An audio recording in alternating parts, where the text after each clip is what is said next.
keep learning, keep seeking, and stay curious.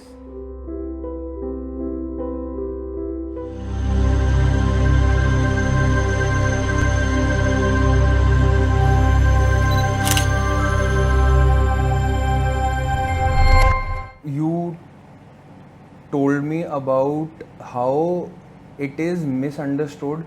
I am pretty sure tarot से related काफ़ी सारे misconceptions होंगे. One being कि it, like since we just spoke, Right. कि it can be used to harm somebody. Can you share some other misconceptions that are out in the market when it comes to tarot reading and or tarot readers also? Misconceptions when I talk about tarot reading, सबसे पहले तो लोगों का यही होता है ये future बताएगा हमारा. मतलब लोग एकदम से आते हैं एंड दे स्टार्ट आस्किंग हमारा फ्यूचर बताओ ना, आपको मेरी शादी दिखती है इसके अंदर में, आपको ये दिखता है. सो इसका potential is way beyond that. It is not just materialistic, it is way beyond our materialism. And अगर आप इसकी चेंजेस को, इसके गाइडेंस को अपने ऊपर इम्प्लीमेंट करना स्टार्ट करोगे ना, you will see a shift in your life. ठीक है. मिसकंसेप्शंस अबाउट टैरो इज, जैसे हमने बोला ब्लैक मैजिक से इसको काफ़ी लोग कनेक्ट करते हैं, लोग डरते हैं इससे. उनको ये लगता है कि यार टैरो रीडिंग कराऊंगा, मुझे नहीं पता इसका क्या रिवर्ट आएगा. It's not always negative when the reading is done. कई लोगों को इस चीज़ का भी डर होता है कि यार नेगेटिव रीडिंग आ गया तो मैं इसका कैसे जवाब दूंगा, या इसका मैं कैसे रिस्पॉन्स दूंगा, या इसको मैं आगे कैसे टेकअप करूँ. तो ये चीज़ें आ जाती हैं. And I personally feel the biggest block that I have faced is making people believe कि यार this is more of guidance and not just prediction. Okay. So इस पॉडकास्ट से, आज के इस पॉडकास्ट में, to bring you as a guest, the whole idea was कि अगर कोई नया बंदा आ रहा है या somebody is getting into this field and is very new, Right. to help them also. So my next few questions are going to be based on that. Okay. क्या कोई भी टैरो रीडर बन सकता है या somebody has to be gifted to get into this field? Like, what are your take on that? My take on this would be, देखो tarot card reading कोई भी स्टार्ट कर सकता है, but your intention has to be pure. ठीक है. जितना purity के साथ आप इस फील्ड के अंदर में कनेक्शंस बिल्ड करोगे कार्ड्स के साथ में, जितना आप मेडिटेट करोगे, उतना आपका इंट्यूशन स्ट्रांग होगा, उतने ही you will be able to guide people in a better manner.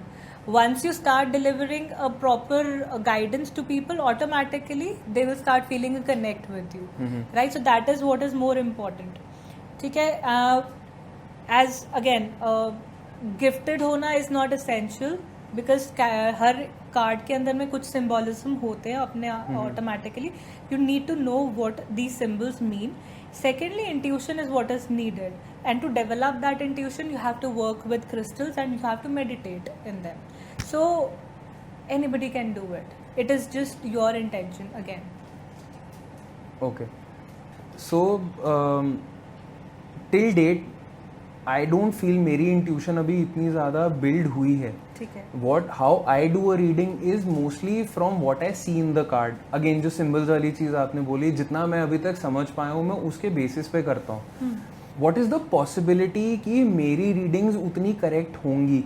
Like, to get that 100% correct reading intuition होनी ज़रूरी है, या अगर आपको कार्ड्स के सिम्बल्स का मीनिंग भी समझ आ रहा है, from that also you can give a correct, if not to the point, then probably से 80 to 85% आप फिर भी एक करेक्ट प्रिडिक्शन कर सकते हो. Guidance sorry. राइट. सो सबसे पहली चीज़, when you are into tarot card reading, even if you are doing with the symbols, you have to trust yourselves. So that is the first step of building your intuition level. When you start believing your reading, your symbolism, interpretation, जब आपको अपने ऊपर भरोसा आना start होता है, that is kind of a meditation that you are doing for yourselves. ठीक है. तो कभी भी अपने रीडिंग के ऊपर डाउट नहीं करना है. एंड इनिशियली जब आप बिगिन भी कर रहे हो, सबसे पहले अपने लिए रीडिंग करो, डेली बेसिस पे 1 card reading, 2 card reading, guidances अपने लिए करो, so that will and start making notes of that, ठीक है. At the end of the day उसको वापस से देखो कि आपने जो जो रीडिंग किया था वो चीज़ें रिफ्लेक्ट हो रही हैं डे के अंदर में. So that is how you will start building up your intuition level also, and you will start reciprocating with the cards also. वो एक ट्रस्ट डेवलप हो जाएगा आपका कार्ड्स के साथ में, and gradually you will see that slowly you are kind of, मतलब cards are speaking to you, ठीक है. मेडिटेशन वो ज़रूरी नहीं है कि आप बस बैठे हो आंखें बंद करके और उस जोन के अंदर में हो. There are various other ways of meditating. So first is building up trust with yourself. Secondly, even if you are just sitting and focusing on your breath work before doing the cards, ठीक है, cards को करने से, reading करने से पहले भी अगर आप सिर्फ 5 मिनट्स के लिए भी बैठे हो, that is also sufficient. But you need to do it. That is a ritual that you need to follow it. आपने जैसे यहाँ पे सेलेनाइट देख रहे हो, यहाँ पे क्रिस्टल है. So selenite is a crystal which helps in cleansing. It improves your spiritual growth also, and it helps in developing your intuition level. So work with this. Working with this, when I say, is holding it in your hands and meditating with that. ठीक है. सो धीरे धीरे development हो जाती है, and धीरे धीरे आपके और इंट्यूशन लेवल पे आप एनहांस होना स्टार्ट हो जाते हो. अगर आप अभी भी सिम्बोलिज्म से रीड कर पा रहे हो, इंटरप्रिटेशन आपकी सही ही है. Trust on yourselves on that. So I personally believe that you are already doing a very good job. It is just आगे बढ़ने के लिए, and to understand what energetics of the client are, you have to develop that intuition level. That can be done with the help of meditation. Okay. Again, going back to somebody who wants to get into this field, so it is not necessary that you have to be gifted Yes. to start your journey as a tarot reader और as an astrologer, या किसी भी like इस occult field में, किसी भी उसमें. It is all about practice, कि जितना ज़्यादा प्रैक्टिस करोगे उतना ही you will improve. Absolutely. Being gifted is an add on advantage, ठीक है. वो थोड़ा सा आपका कनेक्शन और बेटर तरीके से इम्प्रूव हो जाता है. You can sense energies.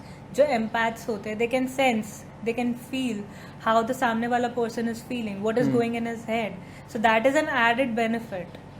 But उसके लिए भी उसको meditate करना ज़रूरी है, so as to just clear off the cords and to remove all the जो energy absorptions हो जाती हैं इन fields के अंदर में. So meditation is a must. Be it for 15 minutes, be it for half an hour, be it for 2 hours, whichever ways you are comfortable. Anybody can do tarot card reading. It is just हर काम में effort लगता है, वो चीज़ करनी पड़ेगी. तो when you say that we have to meditate before doing a tarot session, do you also mean कि tarot has something to do with concentration? Like you need to have a very good concentration level, कि आप बिल्कुल ही you get, like when you're doing a reading you go deep into that, और like it is just purely कि ठीक है, अगर आप normal भी रीडिंग कर रहे हो, बस कार्ड निकाला एंड जो आपको समझ आ रहा है, जो आपकी इंट्यूशन आपको बता रही है, बस आप वो चीज़ बोलो. Does concentration also play a very big role in becoming a tarot card reader?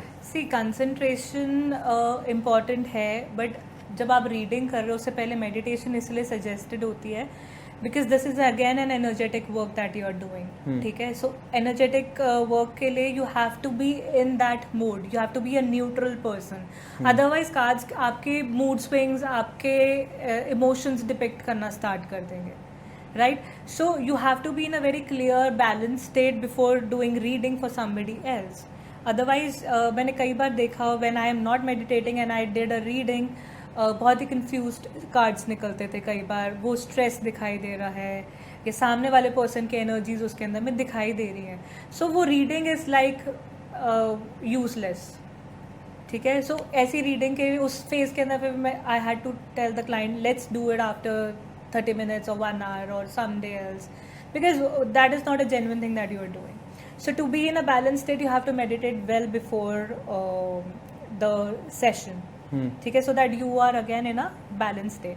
Now जब आप मेडिटेट कर रहे हो तो ऑटोमेटिकली आपका कंसंट्रेशन इम्प्रूव हो जाता है. Secondly, focus and concentration is very important while you're doing tarot card reading, and you have to have a very good environment around you. You cannot just sit in a room where music is playing loud. There are lots and lots of distraction, because ना आपका focus उसके ऊपर पड़ रहा है, ना client का focus उसके ऊपर पड़ रहा है. दिमाग में 10 चीज़ें चल रही, मुझे वो भी देखना, मुझे वो भी देखना, मुझे वो भी करना है, मुझे म्यूजिक भी एंजॉय करना है. So that mood is not developing. The energies are not getting in sync. So concentration important है and meditation important है. You have to have that environment also. मतलब a lot goes into preparing yourself for a tarot session, as well as like preparing the client also for a tarot session, because I guess when you just said कि कई बारी cards में सामने जो आपसे reading करवा रहा है उसकी भी एनर्जीज आपको कई बारी कार्ड में दिखती हैं. Absolutely. तो I am pretty sure the viewers also would like to know how do you prepare for a tarot session. A person who is coming for a reading for a specific tarot session, what do you do? So सबसे पहले तो I don't take urgent cases. Immediate जहाँ पे उनको चाहिए होता है guidance या रीडिंग चाहिए होती है, I don't take them. Because I say that we need time, and मतलब it's a process. So I generally schedule next day वाले sessions. Now before taking any session, I prepare myself, I prepare my environment. And आजकल क्योंकि चीज़ें online हो गई हैं, तो it's via Zoom, but still you have to have those energies. So smudging is something which is very important. I use at times I use sage sticks, I use incense sticks normally. बहुत ज़्यादा वो सब नहीं है, you know, hi fi वो इतना ज़रूरत नहीं होती. Basic stuff that are available at your home can also be use to cleanse your space. अगरबत्ती हम यूज़ कर सकते हैं, बे लीफ, तेज पत्ता सबके घर में होता है, सिनेमन स्टिक्स होते हैं. आप इन सब को भी बर्न करके अपने पास रख सकते हो while you are doing the reading और while you are getting the reading done, both ways. ठीक है. So before the reading I prepare my space, I clean it, वैसे भी क्लीन इट, एंड वैसे भी with the help of smoke I cleanse it. I play a soft music. I do meditate 5 minutes 10 minutes depending upon the time that I have. I do keep my crystals ready while doing the reading. मेरे पास crystals मेरे set होते हैं. I do have a candle that I lit up. ठीक है. Now crystals के अंदर में कुछ एक क्लेंजिंग के लिए होता है, कुछ एक प्रोटेक्शन के लिए होता है, because I need protection also and I need cleansing. So generally it's black tourmaline and selenite that I keep on my table. Then we have a candle that I light up. Negativity removal होता है generally again. उसके अलावा reading का जो cloth होता है that is there, and we do the cards. जो सामने क्लाइंट होते हैं generally, I if somebody is visiting तो पर्सनली तब उनको मैं हैंड वॉश करा के, सैनिटाइज करा के बिठाती हूँ. ठीक है. Otherwise if it's online then I say them to be you know to take few deep breaths and to sit in a very calm state where there is no disturbance. ठीक है. And specifically at those moments या उस time का slot हम लोग book करते हैं जब वहाँ पे उनके पास कोई डिस्ट्रैक्शन नहीं है, कोई वर्कलोड नहीं है. जैसे मदर्स है, when the kids are off या उनके husbands are on their office, उस टाइम्स का स्लॉट हम लोग रखते हैं. So that is how we prepare ourselves and our clients. Once we are done with the reading, again the cleansing ritual is being performed. Okay. So before a reading and during reading, it is very important to keep your physical, your astral, your spiritual, all your areas clean. Absolutely. And you need to be very patient, very calm when you are doing a reading or when you are getting a reading done. Absolutely. No, it's not, you should not be you should not be in a confused state, anxious state. हाँ. Because वो depict होना start हो जाती है. Anxiety cards के अंदर में depict होती है, सारे एंक्शियस कार्ड्स निकलने स्टार्ट हो जाते हैं. सो यू हैव टू काम द सामने वाला पर्सन ऑल्सो कि भाई इट्स ओके, जस्ट चिल. तो तभी इसीलिए इमीडिएट केसेस नहीं लेते हैं, क्योंकि वो मुझे आज सेशन चाहिए, I am in a very bad state, chill, you have to relax first, so let's book for the next day.